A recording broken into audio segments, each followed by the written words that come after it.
Saya membaca buku dari karyanya Ibnu Athaillah ya, buku Al-Hikam gitu ya kalau nggak salah. Ibnu Athaillah pernah mengatakan perumpamaan seorang hamba bersama Allah, yaitu seperti anak dan ibunya. Kenapa Ibnu Athaillah mengatakan seperti itu? Sang ibu tidak akan membiarkan anaknya terabaikan. Sang ibu pasti akan merawatnya dengan sebaik mungkin. Begitu pula lah Allah Subhanahu wa taala kepada kita, teman-teman. Allah akan senantiasa menjamin sehingga hambanya diberi kenikmatan dan akan diberikan perlindungan oleh Allah Subhanahu wa taala dari segala ujiannya. Itu yang dikatakan oleh Ibnu Athaillah. Dan di sini juga sarahnya menyebutkan yang dikutip oleh Dr. Muhammad Najdaj kalau nggak salah. Beliau juga mengatakan bahwasanya sebagai seorang anak itu pasti sebagai anak kecil pasti yang pertama diingat oleh anaknya, oleh dia adalah ibunya. Kenapa ibunya? Karena ibunya lah yang senantiasa melindungi, ibunya yang senantiasa merawatnya, ibunya yang akan senantiasa melindunginya dari berbagai bahaya. Dan begitu pula lah seharusnya kita kepada Allah Subhanahu wa taala. Allah Subhanahu wa taala yang menjamin kehidupan kita. Kita harus senantiasa mengingat kepada Allah. Jangan sampai kita mengingat bukan kepada selain Allah.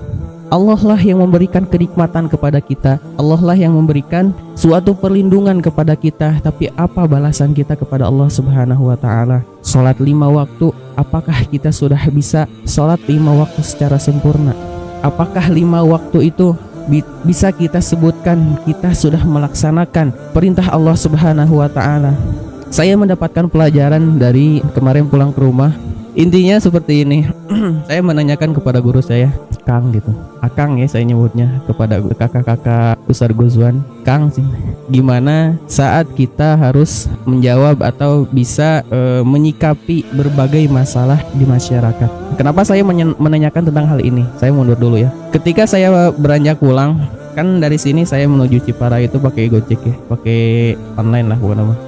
Nah intinya mah saya dipertemukan dengan sosok orang yang begitu luar biasa ya. Gojek ini tuh luar biasa. Jadi saya ngobrol-ngobrol sama beliau tuh, beliau asalnya dari Mesir gitu. Beliau teh dari Mesir, tapi saya merasa bingung kok selancar ini bahasa Indonesianya. Beliau bercerita saya kesini tahun 2010 katanya. Oh berarti udah lumayan lama. Ya iyalah pasti lancar bahasa Indonesianya. Kenapa Cinti?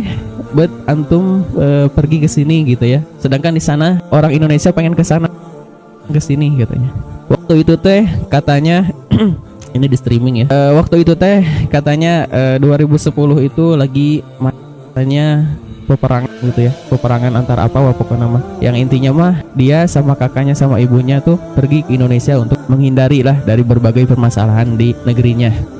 Dan dia teh menyampaikan seperti ini, bertanya kepada saya, Kang sana, A sana, nyebutnya A, dia tahu orang Sunda kayaknya. Bagaimana sana?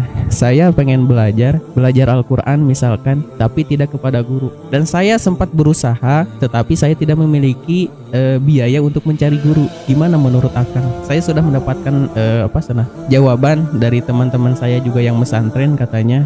Di situ saya tuh berpikir, bukan berpikir untuk menjawab itu ya, tapi justru saya berpikir, baru saja satu langkah saya keluar dari pesantren, udah ada satu permasalahan di masyarakat gitu ya. Saya berpikir, apakah dia menguji, apakah dia emang bertanya benar gitu.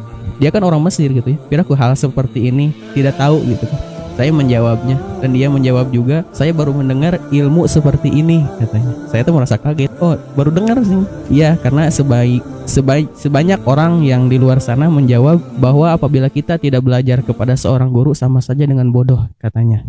Tidak seperti itu ya. Kalian juga sebenarnya tahu apa yang harus dijawab. Tapi pada intinya permasalahan itu harus kita persiapkan dari sekarang. Bagaimana kita bisa membangun masyarakat, bisa membangun umat dengan ajaran-ajaran Allah Subhanahu wa taala yang bisa mengumpulkan kita di surga dengan jalan-jalan yang baik.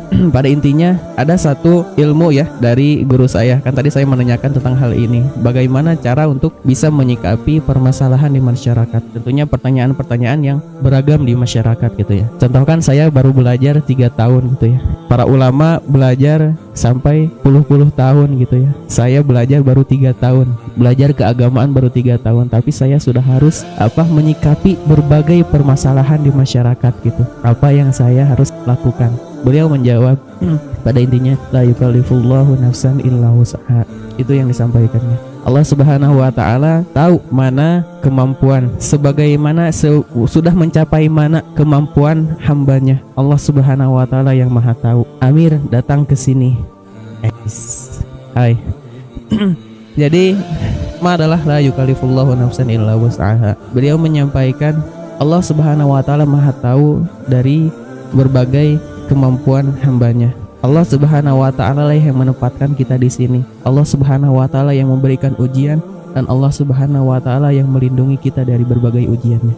Makanya jangan sampai kita merasa terbebani dengan masalah dunia, karena dunia ini dunia yang fana gitu ya. Dunia sebagai permainan. Jangan sampai kita dipermainkan oleh dunia, tapi kita permainkan dunia ini gitu ya. Intinya watazawwadu fa inna khairaz zadi taqwa gitu ya. Berbekalah karena sebaik-baik bekal adalah takwa. Wattaquni ya ulil albab, itu yang dikatakan Allah Subhanahu wa taala. Yakni kalian bertakwalah hei orang-orang yang berakal. Intinya kita bertakwa kepada Allah Subhanahu wa taala. Mungkin banyak sekali orang yang mampu bekerja gitu ya. Mampu bekerja 6 jam, mampu bekerja 8 jam, 10 jam, bahkan ia mampu untuk kerja lembur di suatu pekerjaannya, tapi apakah dia bisa menyempatkan waktu 5 menit untuk beribadah kepada Allah Subhanahu wa taala? Ini berbagai permasalahan di masyarakat. Apa yang harus kita lakukan?